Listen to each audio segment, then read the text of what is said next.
Hello everyone, welcome to my art channel. So while I've been stuck in quarantine, I've had so much time just, sit around the house, do nothing, eat myself away, because we all know that that's what we're doing. But I've just had more time to create art, which is absolutely my favorite thing to do. The other day I made a TikTok of myself making my most recent painting, which was all the Star Wars women that I really love. And it became a whole lot more popular than I expected. So that led me to sort of make this YouTube channel so that I can share my process and just honestly my love for art in general. So today I'm going to be showing you my traditional painting process using my most favorite medium ever, gouache. I first started using gouache in the summer of 2016, and I seriously instantly fell in love with the intensity of color that it brings to a piece, and I began practicing it on a more consistent basis.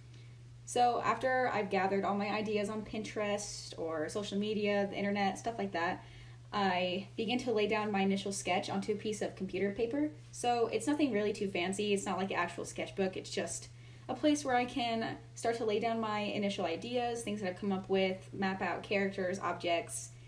Sometimes I write down colors that I may use as well. It just depends on the day and what kind of mood I'm in. The reason I do my initial sketch on a separate piece of paper is because if you are drawing directly onto watercolor paper and are constantly erasing and redrawing on it, it will damage and wear down the consistency of the paper, like the grooves, which is what we kind of want when we're painting because that's where it absorbs. So if we don't have that, the paper will warp easier and things like that will start to happen, which is what we do not want when we're starting to go into a painting like this. So as you can see, I started drawing a pot here, and I am putting a cactus in it because I became heavily inspired by them today. I just think they're adorable. I've always liked cacti and succulents, things like that. So this is actually my first time drawing something like this, so let's just see how well that goes for, for the first time. After I'm done with my initial sketch and I clean up my lines, and if I'm happy with where the design is at so far, I will start to begin my transferring process. So while you guys watch me finish this up here, I'll start to describe what that is for me. So transferring, for a lot of people use actual transfer paper, and I've used it in the past, but personally I found it hard to work with, and sometimes the transfer is just too dark for my taste. So instead of using it, I have a much more tedious process for that, which I've just started right now. I like it a lot more than transfer paper. So I take my sketch, I flip it over, and I start to lay down a layer of graphite with my pencil all over the back of the page where my sketch is. Because I measured off a 5x7 today, I'm not going to be scribbling all over the back of the paper because that'd be a waste of graphite and a waste of time. So I'm just scribbling on the back, creating a nice layer so that I can eventually transfer it onto my watercolor paper. So after I'm done with all of that, this is when I'm going to start taping down my watercolor paper to my table. This will inevitably help warping, and it'll also give you a border as well. If you don't want a border, that's okay. You don't have to tape down, but like I said, it'll prevent warping. I usually do either a 1/2 inch or an entire inch for a border. It depends on how big the painting is, but since this is a 5x7, I'm going to do a 1/2 inch. Make sure that it's stuck down really well, and like I said, it'll prevent warping. After that, I'm going to lay my drawing back on top, tape all 4 corners onto my watercolor paper, and this is when I can start my transferring process, which is basically just tracing over our drawing, and all the graphite that we scribbled underneath will transfer as we do this. You want to put a significant amount of pressure because if we don't, it won't be dark enough. And the next step that we're going to be doing is the masking fluid, and the masking fluid does take off graphite when you take it off after you've done painting your background and everything like that. So you want to make sure that you have enough graphite transferring so that we can still have some when we go in to paint the actual object. So the last thing we do before we actually start using our paints is laying down masking fluid. I just showed you the brand that I use. It's Winsor & Newton, and it's also slightly pigmented. You can buy one that is not pigmented, but I like to see where I'm laying it down so I don't miss any spots and get paint where I don't want it to be. So when I'm laying it down, I'm careful to not put too much because putting too much, in my experience, has ripped the top layer of my watercolor paper away, and it honestly just results in my frustration since I have to start all the way back at the transferring stage, which is incredibly tedious. So be careful, take your time, and don't rush. Rushing always leads to me getting angry and, again, frustrated with myself, which is never really good for my creativity or anyone's creativity. So once you're all done covering it, wait a good 10 minutes for the fluid to dry, And when it's dry, it will feel sticky but never actually leave anything on your fingers.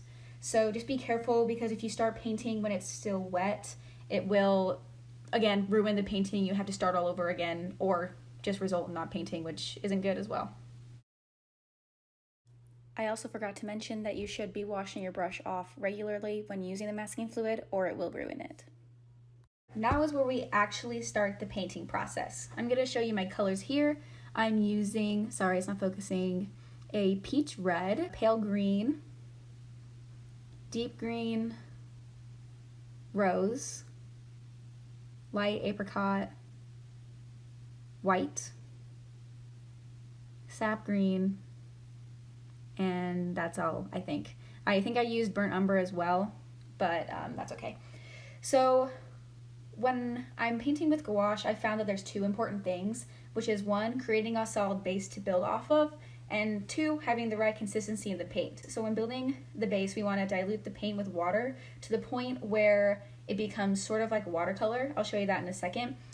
You want to be painting with more transparency than opaqueness. We want to paint with opaqueness later in the game. So I'm adding water right here just to get it to the point where it's almost a watercolor. Not completely transparent, but just a little bit watery.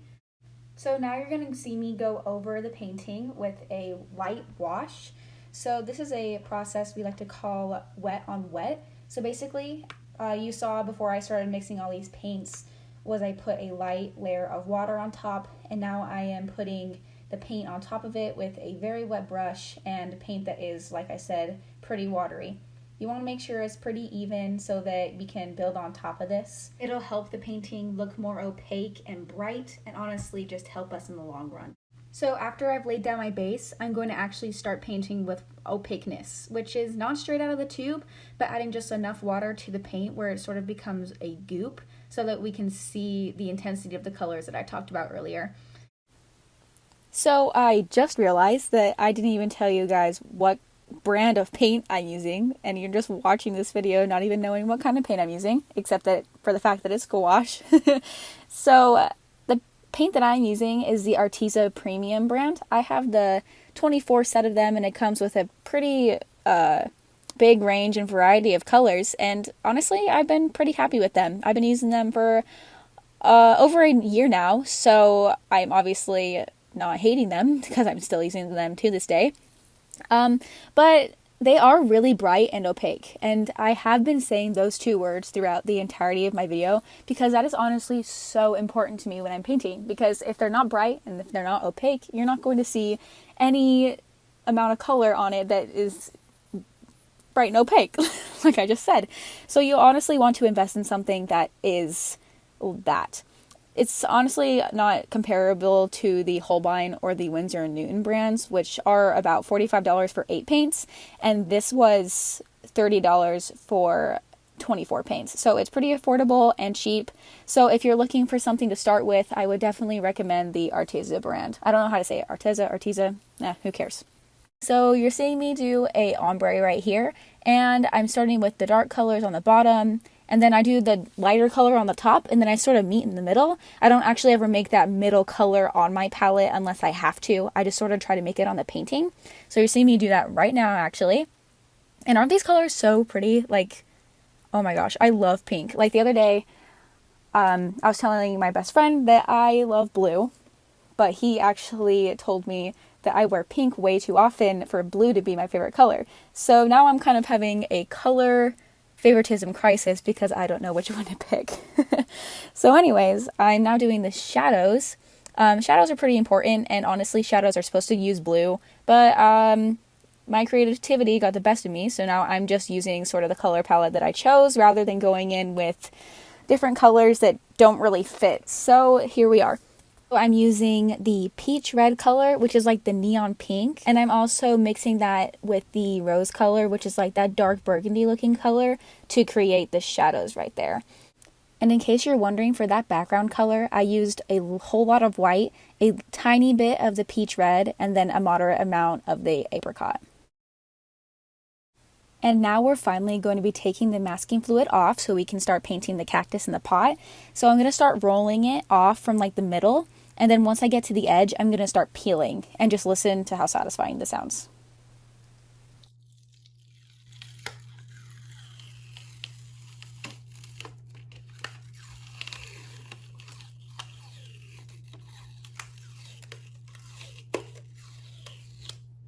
Another tip for when you're taking masking fluid off, like you saw in the little clip before this, I was pulling super far away from the paper, which I shouldn't have done really, because in the past it has ripped my watercolor paper because I was pulling way too far away.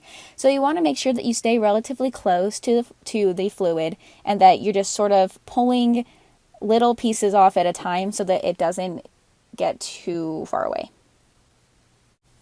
And if you haven't noticed already, I've actually been using white a lot during this painting process, because when you're using gouache, you want to use white to get lighter colors rather than with watercolor. You dilute the paint to get white, which is transparency, but with gouache, you want to have as much color as possible.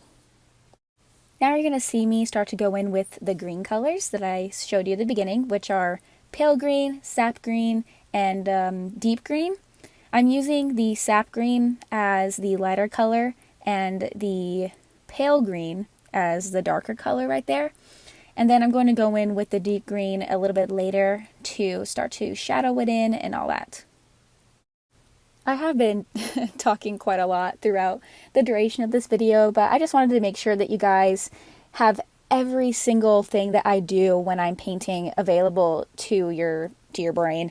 So, I think that I'm just going to now leave you to watch the rest of my painting process. And like I said, I'm just going to be building on top of layers, using the deeper colors to shadow in the painting. And later you'll see me use white on the border of the cactus, just to kind of give it a brighter and happier feeling, honestly. So just sit back, relax, listen to some stock music that I picked out for y'all.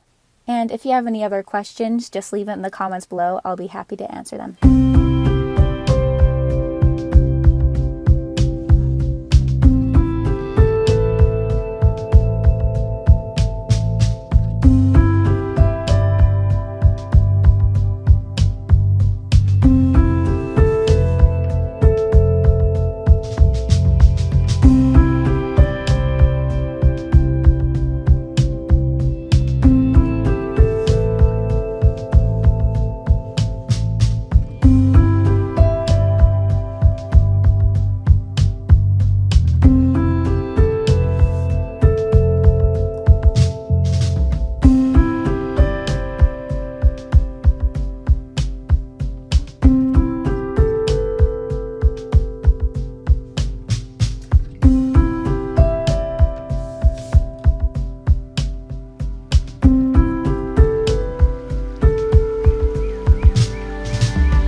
In all honesty, this is something that comes with a whole lot of practice over a long period of time. I've been painting and drawing for about 8 years now, and I'm still learning things that I didn't even think of when I first started. You will spill paint 100 times, ink will explode on whatever painting you're working on or drawing, and you will scribble on, crumple, and rip paper over and over again just to get something right. But it's all about the process, and you just gotta trust it, because you will eventually get to where you want to be. So just pick up a pencil and start drawing. Thank you all so much for watching this video. Well, you know the spiel. Give this video a big thumbs up, like, comment, subscribe, and I'll see you guys soon.